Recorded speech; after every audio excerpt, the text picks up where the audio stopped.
अस्सलाम वालेकुम वरहमतुल्लाह। ये 1986 की बात है। मैं कुछ देर पहले ही महीने भर की ग्रासरी के लिए अब्बा के साथ दुकान पर आया था। हम हमेशा उसी दुकान से सौदा लिया करते थे। आज भी जब हम दुकान पर पहुंचे और सौदा लेने लगे तो उसी दम वो मॉडर्न खातून अपने कंधे पर दुपट्टा ठीक करती हुई काउंटर पर आ पहुंची। सत्तार भाई, वो चींटियां मारने वाला पाउडर है? उन्होंने आते ही दुकानदार से सवाल किया था, जो उस वक्त हमारे लिए काली मिर्च तोल रहा था। जी बाजी, अभी लाया। वो हमारी काली मिर्चों को छोड़कर अंदरूनी हिस्से में चला गया और कुछ देर बाद कुपेक्स पाउडर के गोल डब्बे को झाड़ता हुआ ले आया। अब्बा बोले, ये क्या है? और अब्बा के माथे पर बल आ गए।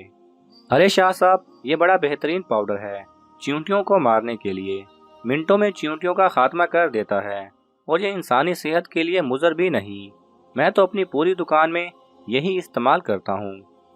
अब्बा के इस्तफसार पर सत्तार भाई की आंखों में पाउडर वाले का कमीशन लहराने लगा। अब्बा बोले, हाँ वो तो ठीक है, मगर चींटियों को कौन मारता है भला? आखिर वो किसी का क्या बिगाड़ती हैं? खातून बोली, तो और क्या करूं अंकल, मैं तो परेशान हो गई हूँ इन चींटियों से। बच्चों वाला घर है मेरा। शोर से कहा तो उन्होंने भी झाड़ पिला दी। कहने लगे, अम्मी की जिंदगी में तो कभी हमें चींटियों ने परेशान नहीं किया, क्योंकि वो घर को बिल्कुल साफ रखा करती थी। अब आप ही बताएं, आपको क्या लगता है, क्या मैं घर की सफाई नहीं करती होंगी? क्या मैं आपको ऐसी पहोड़ दिखाई देती हूँ? खातून ने ना सिर्फ अपना दुखड़ा रोना शुरू कर दिया, बल्कि अब्बा से सवालात भी करना शुरू कर दिए। और अब्बा, जो उन सवालात के लिए बिल्कुल तैयार ना थे, एकदम परेशान हो गए। नहीं बेटा, मैं तो बस ये कह रहा हूँ कि चींटियों से निजात के लिए तुम एक मुट्ठी आटा डाल दिया करो। ये बेचारी नन्ही मखलूक तो सिर्फ रिज्क के लिए बाहर आती है। अब्बा के लहजे में ज़बाने भर की शफकत देखकर खातून ने गैर महसूस अंदाज में दुपट्टा सर पर ले लिया। जी जी अंकल, मगर क्या इससे चींटियों से छुटकारा मिल जाएगा? वो अब गैर यकीनी अंदाज में अब्बा से पूछ रही थी। क्यों नहीं बेटा, पुराने ज़माने में यही रिवाज चला आ रहा है। इधर घर में चींटियां नजर आई और उधर बड़ी बूढ़ियों ने मुट्ठी भर आटा कोनों में डाल दिया। चींटियों से भी निजात और सदके की नेकी भी मुफ्त में। अब्बा हंसने लगे तो खातून के चेहरे पर भी मुस्कुराहट आ गई।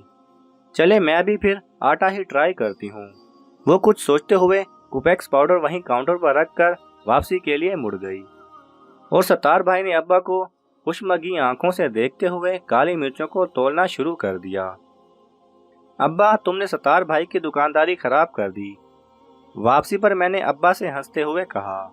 अब्बा बोले, नहीं बेटा, ये बात नहीं, हमारे घरों से बरकतें इसीलिए उठ गई हैं। लोग अल्लाह की मखलूक का ख्याल रखना भूल चुके हैं। पहले किसी घर के सामने कुत्ता भी आकर बैठ जाता था तो घर की खवातीन उसके सामने कुछ ना कुछ बचा कुचा सालन रोटी रख दिया करती थीं। मगर अब ऐसा नहीं होता, क्योंकि अब रोटियां भी गिन कर पकाई जाती हैं। बरकतें कहाँ से आएंगी फिर? इस कौम पर बम ना गिरें, जल्जले ना आए, सैलाब ना आए तो और क्या हो। अब्बा अफसोस के इजहार के साथ साथ मुझे आसान जिंदगी के गुर समझाने की कोशिश भी कर रहे थे।